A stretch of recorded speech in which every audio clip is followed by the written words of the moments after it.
The only way to get me to promote your music right about now is this. Yo, Wagwan, hope you're having a great day. In this video, I'm going to be answering 5 of your questions, 5 questions submitted to me.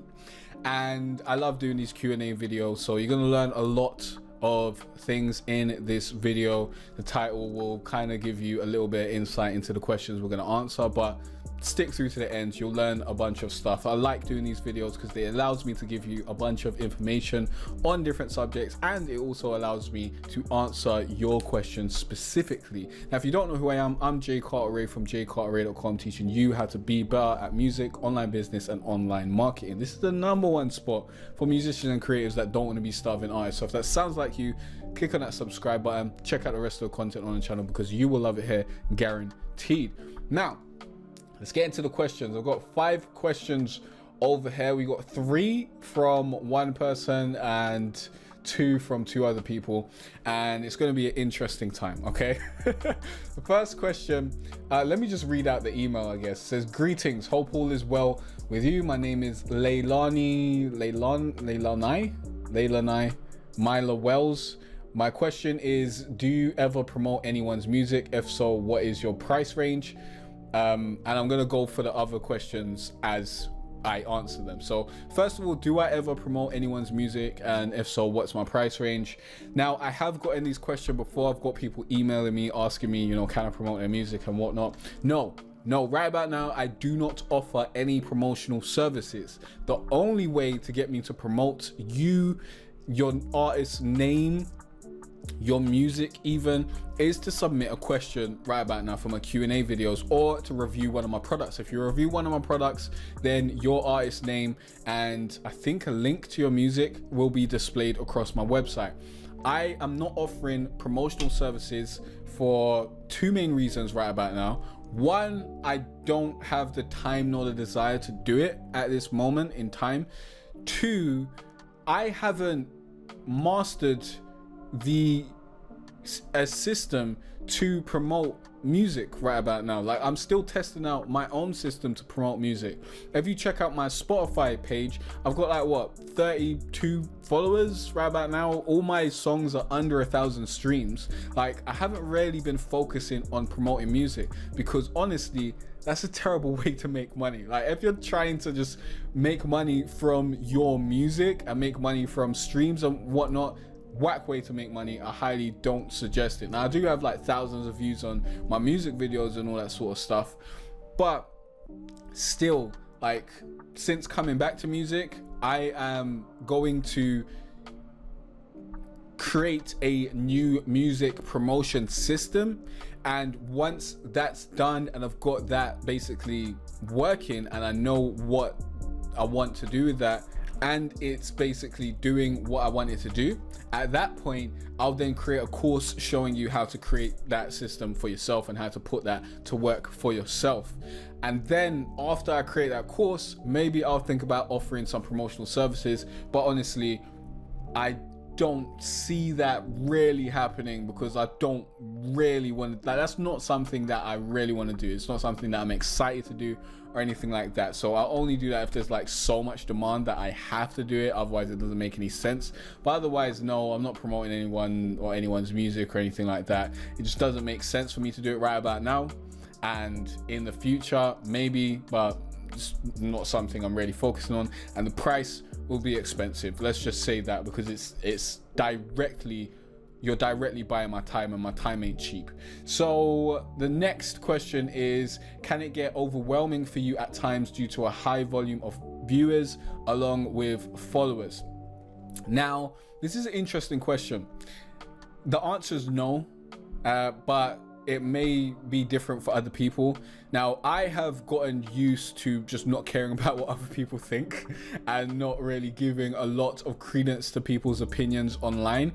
So my skin is quite thick and I don't really care what most people think. So it's easy for me to deal with the constant feedback from other people. But you also have to realize that with my views on my follow count and all that sort of stuff, I've done many things over the years. So my follower base and my subscriber base and my viewer base is segmented. So I've got like over 50,000 subscribers on YouTube, but really the amount of people who are interested in the music stuff that I'm doing now is probably closer to around 2,000 or something along those lines, maybe 3,000 if I'm lucky.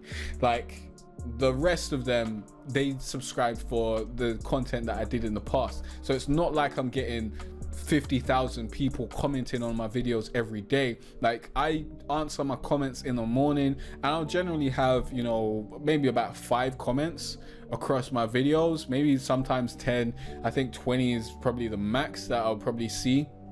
So I'm not inundated with so much correspondence that I can't handle it. And on Twitter, I've got like 20,000 followers or whatever, but again, I did a bunch of different stuff on my growth to 20,000 followers. And when I started out, I was just following and unfollowing people, which is a terrible way to grow your following. Don't do that on Twitter. It's not going to help you out. So a lot of people, they just don't care about what I'm tweeting and all that sort of stuff. So my interaction, my engagement is not as high as my follower count. Like, that's what I'm working on now. I'm working on getting my engagement to be higher and focusing on one specific thing so that I build my following and all my followings around one specific thing. This is going to raise my engagement over time. So in a year or two, I'll be able to give you a better answer to your question. But should you worry about this? No, but you should stop caring about what other people think about you online if you do want to be a public figure in any sense, because you will get a lot. Like, even now I get a lot of people, you know, let me not say a lot, but I do get people who, you know, spout negativity now and then. And it is, at first, like when I first had to deal with that, it was something that was really annoying and it's really mentally taxing. But at this point, I don't give a shit. I don't care what people say. Like, it's just anything, because the type of people who are going to leave super negative comments, the type of people who are going to be bastards on your video, those are the types of people who hate their lives. They've got some sort of issue going on right about now and they want to take it out on you. So I just ignore them and hide their comments. Like, I don't even reply to anyone who's being negative anymore. I don't try to defend myself, because the truth needs no defense.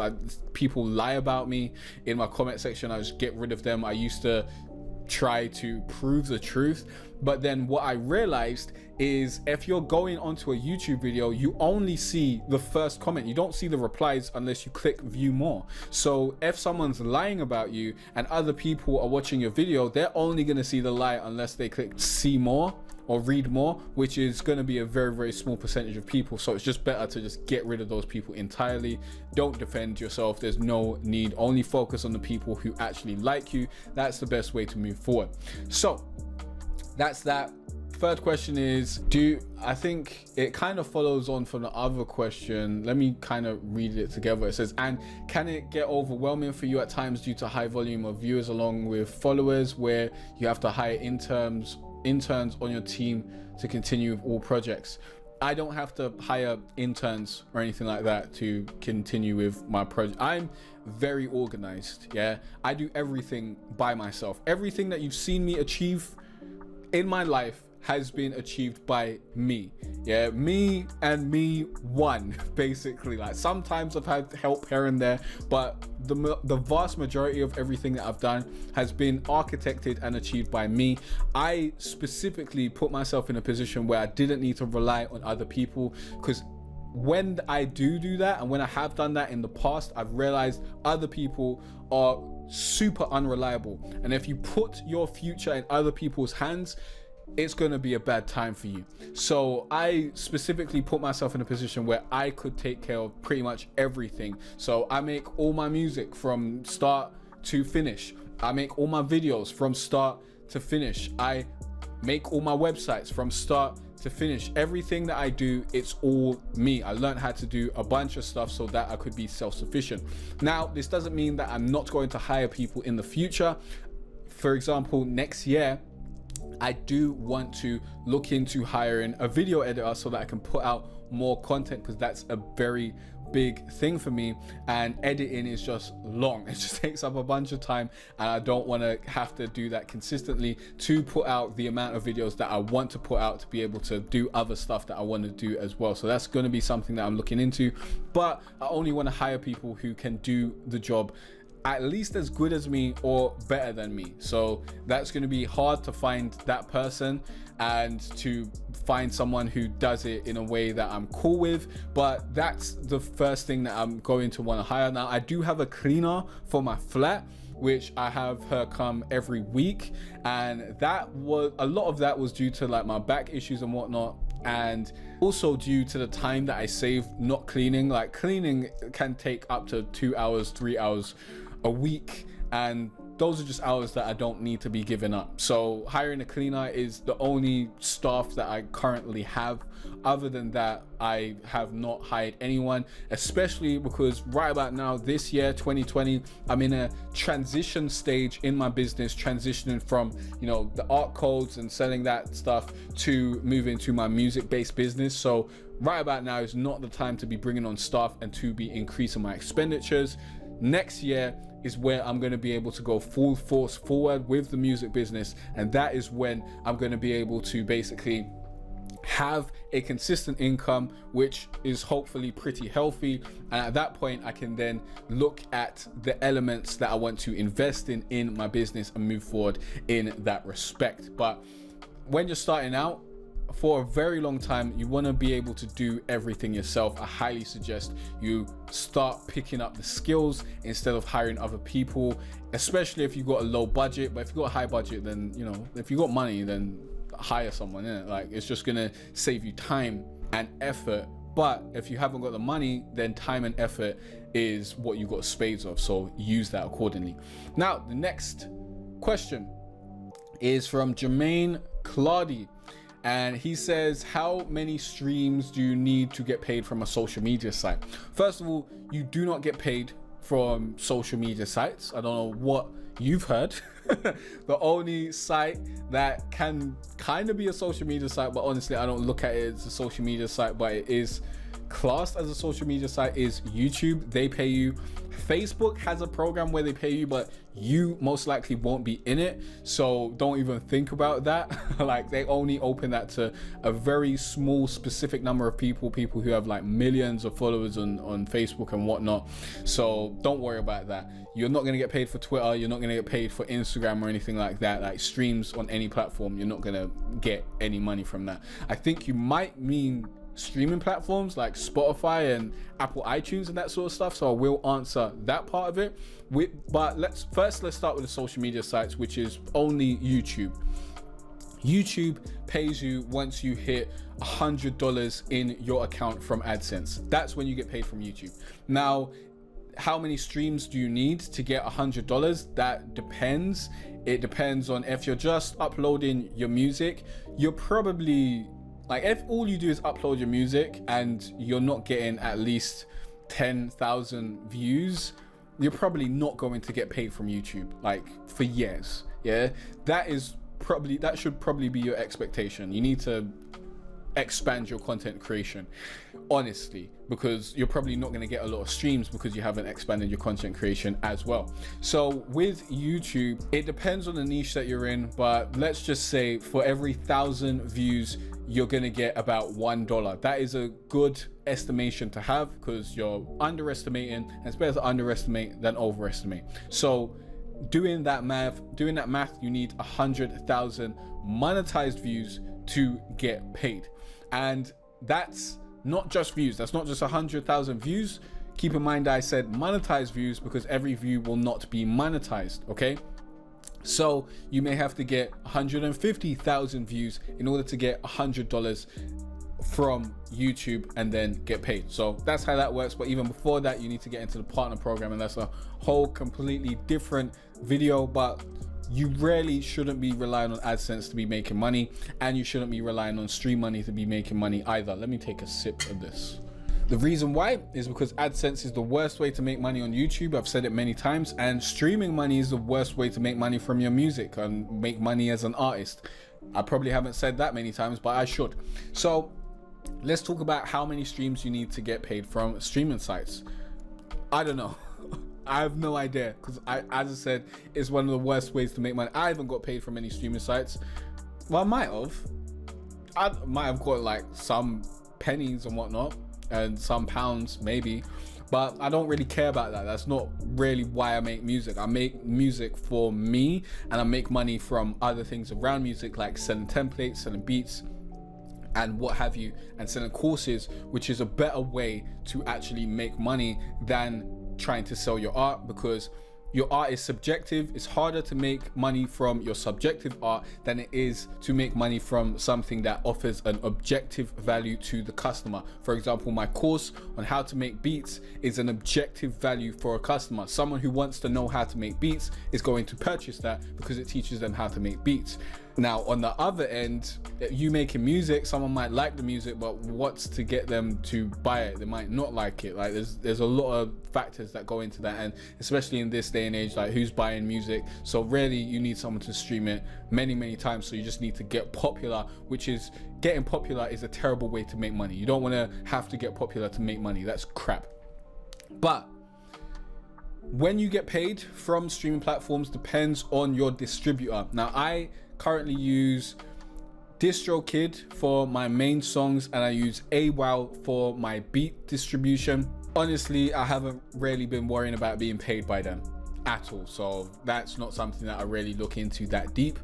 But generally, you know, you might get a payment threshold of £50, let's say, where if you make £50, then you'll get paid, and that comes from sales as well as streams. So you just have to wait until that happens. I think you get like point something pennies per stream, so it's going to be a bunch of streams. You need thousands of streams, many thousands of streams to end up getting paid. Let's just say that that's probably a good estimation. You can Google this though, so go and Google how much you get paid for each stream from the platform of your choice, and you'll find that out. Really, these Q&A videos are for questions that tackle my expertise and not things that you can Google, but I thought that would be an interesting question to answer, so I flung it in there. But generally, if you can Google it, Google it. Yeah, don't ask me, Google it. Last question is from Corey Castell. He says, how do I make a melody that sounds depressing as fuck but deep and inspirational? Now, a melody that sounds depressing is kind of subjective, but I do have a few tips for this. Now, this will be better in a video where I show you how to make a melody like this, but I do not see a future where I'm interested enough to make a video on how to make a depressing melody, because it's just not something I'm interested in. That's not something I want to do. If you want to make your melodies depressing, you want to make a sad melody, use the 7th and 2nd notes of the scale that you're using, and also use a minor scale. That's going to help you out a lot, and that's going to have your melody sounding more sad and sounding more depressing. Okay, if you don't know what the 7th and 2nd note is, I'm going to quickly give you a brief overhead on what that is. Now, I'm going to use C major to show you this, but you want to do this in a minor scale, not a major scale. So C major goes C, D, E, A. Is it E? No, it's not. It goes C major goes C, D, E, F, G, A, B. Those are the notes in C major, okay? So the notes you want to use is B and D, yeah? Those are gonna sound very sad. So you want to work those into your melody, and you're gonna get a lot of sad tones. That's how it works. Now, for making it sound epic and inspirational at the same time, what you want to do with that is you want to create an epic and inspirational sounding chord progression under your melody. The best way to do this is to use a classic chord progression. Let me see if I can find it. I think it's 1 1 5 6 4. I think that's a classic epic chord progression, but you know, you can find other chord progressions and try them out, and just find a chord progression that sounds good to you, and Google and use other chord progressions from other songs. There's a song by Tiny Temper called Written in the Stars that uses a chord progression. I think it's 1 5 6 4. I'm not 100% remembering it, but That chord progression is a very, very common chord progression that was used in a lot of pop songs back then that sounds pretty epic and pretty inspirational. So, you know, use that and add it to a minor scale, and you'll have something that sounds both depressing and inspirational and epic. Happy days. So that's that. If you want to get some free beats, link down below. Go to jcartray.com/free beats. These beats are 5 of my best R&B trap beats, and with these beats you can actually start making money from your music, which is super important, but not something you should focus on that much. Like, you should be able to make money from your music, but you should be looking at other revenues to actually make money around your music as well. Making money from your music should be a cherry on top.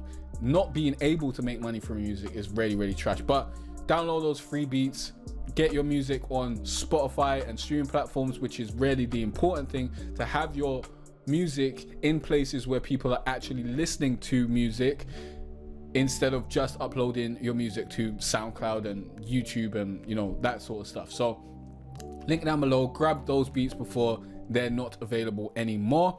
And if you got any questions or any other tutorials you want me to make, let me know in the comment section down below. Be sure to reply to my emails when I ask you for questions for my Q&A videos, if you want to be featured in the next Q&A video.